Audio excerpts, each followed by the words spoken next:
मी चैत्र महिन्यात रामनवमी आणि गुढीपाडवा येतो।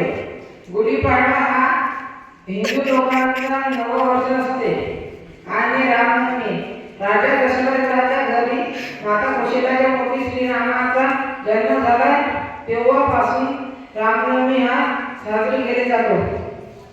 धन्यवाद। Good afternoon. मी वैशाख महिन्यात परशुराम जयंती येते।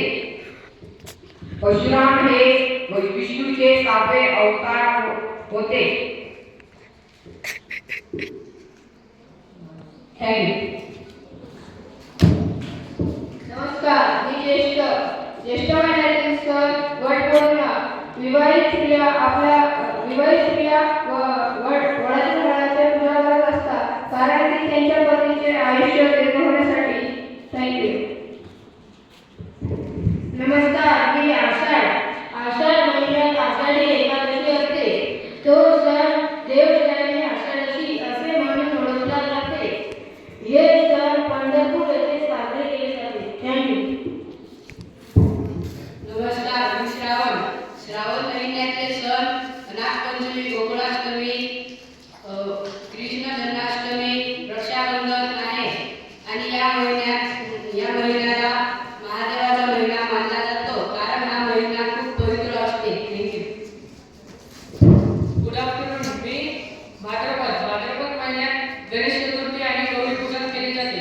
गणेश चतुर्थीमध्ये आपण 9 दिवस गणपती बाप्पांचं पूजन करतो आणि गौरी पूजन गणपती बाप्पांच्या 3ऱ्या दिवशी गौरींचं आगमन केले जाते आणि दुसऱ्या दिवशी पुरणपोळीचं नैवेद्य दाखवून 3ऱ्या दिवशी त्यांचं विसर्जन केले जाते। थँक्यू।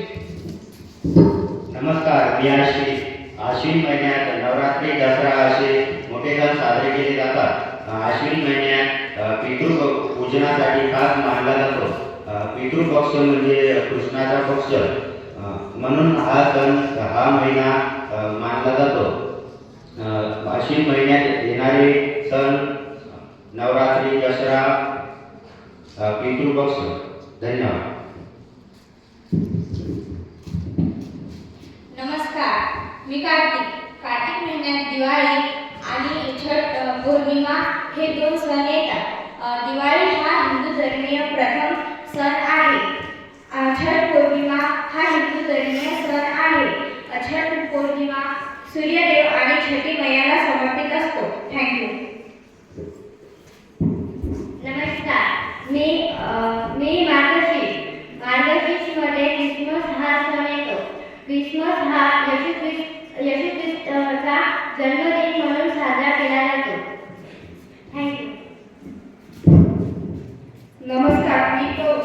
या महिन्यात 2 सण येतात, मकर संक्रांती आणि धनसंक्रांती।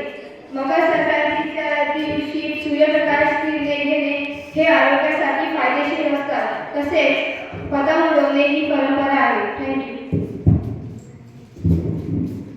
नमस्कार, मी माघ हा हिंदू पंचांगानुसार 11वा महिना आहे।